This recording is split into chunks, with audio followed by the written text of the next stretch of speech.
তো এই যে 12টি মাস, এই 12টি মাসের একটি মাস হচ্ছে মুহররমুল হারাম, যার প্রথম তারিখ আজকে বলছিলাম। এই মাসের 10 তারিখকে আরবিতে আশুরায় মুহররম বলা হয়। মুহররমের আশুরা মানে মুহররমের 10 তারিখ। এই 10ই মুহররম, এই 10ই মুহররম এই 1400 বছর ইসলামের ইতিহাসে একটি গুরুত্বপূর্ণ দিন নয়, বরং প্রাচীন যুগ থেকে গুরুত্বপূর্ণ একটি দিন। এই দিনটির ইতিহাস সহি ইতিহাস।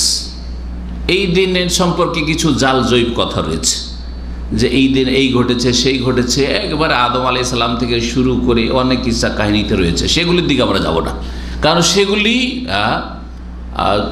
সহি সনদ দ্বারা আমাদের কাছে প্রমাণিত নয়। কিন্তু সহি সূত্রে, বিশ্বস্ত সূত্রে, সহি সনদে যা প্রমাণিত তা হচ্ছে মুসা আলাইহিস সালাম মের যুগে প্রথম এই মুহররমের 10 তারিখে যা ঘটে থাকে।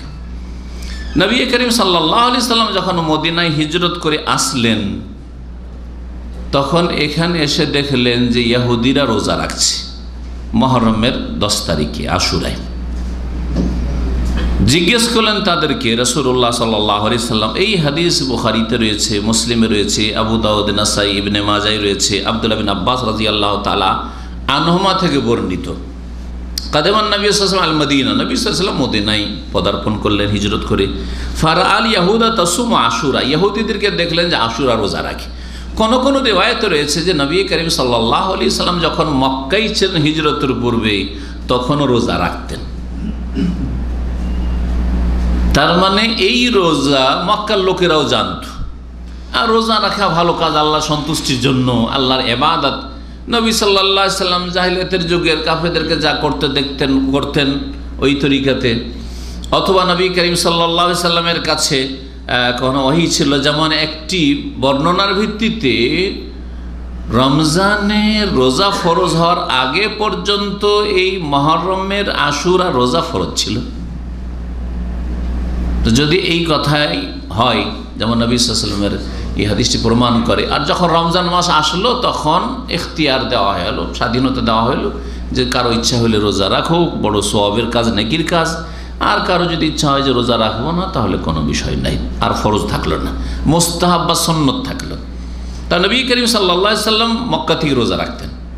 এখানে এসে রোজা রাখা দেখলেন, দেখার পরে তাদেরকে প্রশ্ন কেন করলেন, জানার জন্য যে ইহুদিরা কেন রোজা রাখছে। মক্কায় তো লোকেরা রোজা রাখে, কিন্তু ইহুদির লোকেরা এরা কেন রোজা রাখে?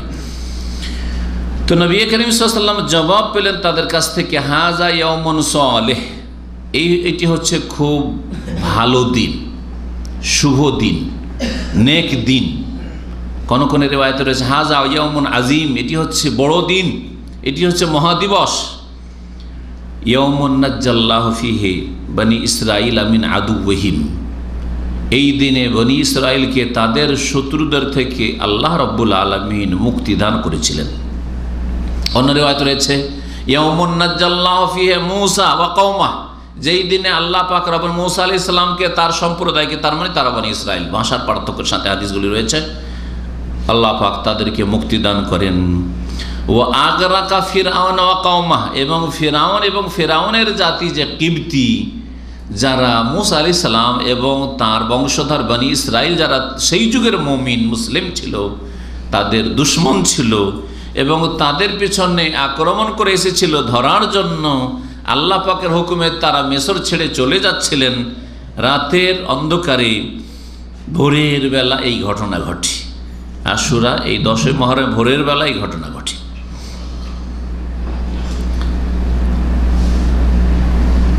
মূসা আলাইহিস সালাম যখন নাজাত পেলেন, নিজের বংশধরকে নিয়ে সমুদ্র পার করে গেলেন, তো মূসা আলাইহিস সালাম এই দিনে ফাসামা মূসা শুকরান লিল্লাহ, মূসা আলাইহিস সালাম আল্লাহ পাকের শুকরানা রোজা রেখেছিলেন। আল্লাহ পাকের শুকরানা তাহলে রোজা রাখা যায়। মূসা আলাইহিস সালাম শুকরানা রোজা রেখেছেন। নবী করিম সাল্লাল্লাহু আলাইহি সাল্লাম তার অনুকরণ রেখেছেন। নামাজের ক্ষেত্রে মনে রাখেন একটি মশলা, কারণ আমাদের দেশে এই গুলিতে যেটা সহি সুন্নাত তার উপর আমল নেই, কিন্তু যেটা হয়তো সুন্নত তারা ওই রকম প্রমাণিত তার উপর আমল আছে। সেই জন্য বলছি, আমাদের দেশের লোকেরা শুকরানা নামাজ পড়ে না, কিন্তু শুকরানা সিজদা করতে জানে না। অথচ শুকরানা সেজদা হাদিস দ্বারা প্রমাণিত, একাধিক হাদিস দ্বারা। শুকরানা নামাজ হাদিস দ্বারা স্পষ্ট প্রমাণিত নাই। ঠিক আছে, সেটা আল্লাহর ইবাদত। আল্লাহর শুকরানে আপনি যে কোনোভাবে শুকরিয়া আদায় করতে পারেন, রোজা রেখেও শুকরিয়া আদায় করতে পারেন। আপনি দান খায়রাত করে আমি আল্লাহর শুকরানা এই ভালো কাজটি আমার হয়েছে, আমি এই দান করে মানুষকে আপনি খাওয়িয়ে শুকরানা আমি খাওয়াচ্ছি লোকজনকে, করতে পারেন। কিন্তু দেখতে হবে যে যেখানে নবী করিম সাল্লাল্লাহু আলাইহি সাল্লামের একটা আমল রয়েছে সেটাকে অগ্রাধিকার দিতে হবে, সেটাকে গুরুত্ব দিতে হবে। নবী সাল্লাল্লাহু আলাইহি সাল্লামের কাছে যে কোনো খুশির সংবাদ আসলে, এজা আতাহু আমরুন ইয়াসুররুহু, নবী সাল্লাল্লাহু আলাইহি সাল্লামের কাছে কোনো খুশির খবর আসলে খাররা লিল্লাহি সাজিদান, আল্লাহর সামনে সিজদায় লুটিয়ে পড়তেন। খাররা পড়তেন, লুটিয়ে পড়তেন, লিল্লাহি আল্লাহর সামনে সাজিদান, সিজদায় তাড়াতাড়ি সাথে সাথে সিজদা। এর জন্য ওযু করতে হবে, এর জন্য জায়গা খুঁজতে হবে, না না, খবর আসলে সাথে সাথে শুকরানা সিজদা। এটা হচ্ছে সুন্নতি তরিকা সিজদায় শুকরের। আমাদের সমাজ সিজদায় শুকর করে না, কি করে? শুকরানা নামাজ পড়ে। আর বিশেষ করে বিয়ের দিনে নতুন বরকে দেখা যায় কবুলটা করলো, করার পরে 2 রাকাত নামাজ ওখানে শুরু করে দিল। আর যদি নামাজ জানে, জীবনে ফরজ নামাজও পড়েনি হয়তো, বেনামাজি মুসলিম, আর তারপরে ওই যার আত্মীয় স্বজন এসছে, বরযাত্রী এসছে, এই শুকরানা 2 রাকাত নামাজ পড়ে, 2 রাকাত নামাজ পড়। এসবের দলিল খুঁজে পাই না, সব দলিল খুঁজে পাওয়া যায় না। তো মুসা আলাইহিস সালাম শুকরান রোজা রেখেছিলেন। তার রোজা কিসের ছিল? কিসের রোজা ছিল? শুকরিয়া রোজা ছিল, তাই না? শুকরিয়া খুশির ওপর হয় না শোকের ওপর হয়? শুকরিয়া আদায় করে কিসের ওপর? খুশির ওপর। খুশি আছে, শুকরানা কিছু করছি, তাই না? তাহলে বোঝা গেল যে আশুরার রোজা কিসের জন্য? খুশির জন্য, আনন্দ দিবস, এটি শোক দিবস নয়। সুতরাং কেউ যদি রোজাও রাখে, ভালো করে শুনে রাখেন, এই কথা এর আগেও বলেছি, কারণ এগুলো প্রতি বছর মোটামুটি আলোচনা হয়, হয়তো কখনো কখনো ছেড়ে দিই, আর অন্য ভাইয়ের জন্য উনি হয়তো করলেন, কিন্তু আমার এই অনেক আলোচনা রয়েছে। রোজা রাখলেন আপনি, হাদিস মোতাবেক আমল করলেন, রোজা রাখলেন, কিন্তু নিয়ত হচ্ছে রোজা কেন? শোকের রোজা। কিসের শোক?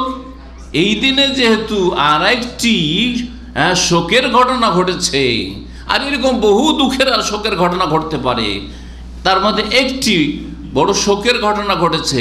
হোসাইন রাদিয়াল্লাহু তাআলা আনহু, নবী করিম সাল্লাল্লাহু আলাইহি ওয়াসাল্লাম প্রিয় নাতিকে এই দিনে শহীদ করেছে জালেমরা, খুন করেছে জালেমরা।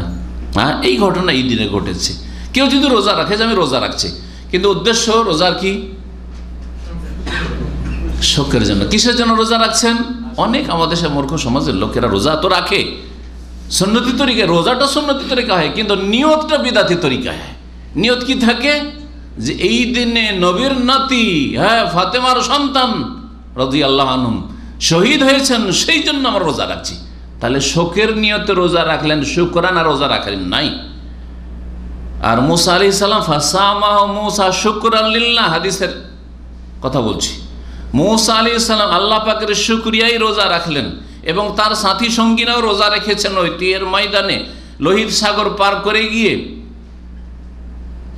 এই কথা যখন ইহুদিরা বলল মদিনার, তখন নবী করিম সাল্লাল্লাহু আলাইহি সাল্লাম বললেন, ফানা আহাক্কু বিমূসা মিনকুম, কোন রিওয়ায়াতে ফানাহনু আহাক্কু বিমূসা মিনকুম, তাহলে আমরা মুসা আলাইহিস সালামের অনুসরণে বেশি অধিকার রাখি, আমরা মুসা আলাইহিস সালামের তরিকায় আছি। তিনিও তাওহীদ নিয়ে এসেছেন, ঈমানের দাওয়াত নিয়ে এসেছেন, আল্লাহর ওহীর প্রচারের জন্য রাসূল হয়ে এসেছেন, আমিও আল্লাহর ওহীর প্রচারের জন্য রাসূল এসেছি। সুতরাং আমরা বেশি হক রাখি তার অনুসরণের। ফাসামাহু রাসূলুল্লাহ সাল্লাল্লাহু আলাইহি ওয়াসাল্লাম আমারা বেশি আমি, সুতরাং রাসূলুল্লাহ নিজেও রোজা রাখলেন আর অন্যদেরকে কি করলেন? মুসলিমদেরকে রোজা রাখার নির্দেশ দিলেন। এই হচ্ছে রোজা। তাহলে রোজা শুকরানা রাখবেন, এই দিনটির শোকের জন্য নয়।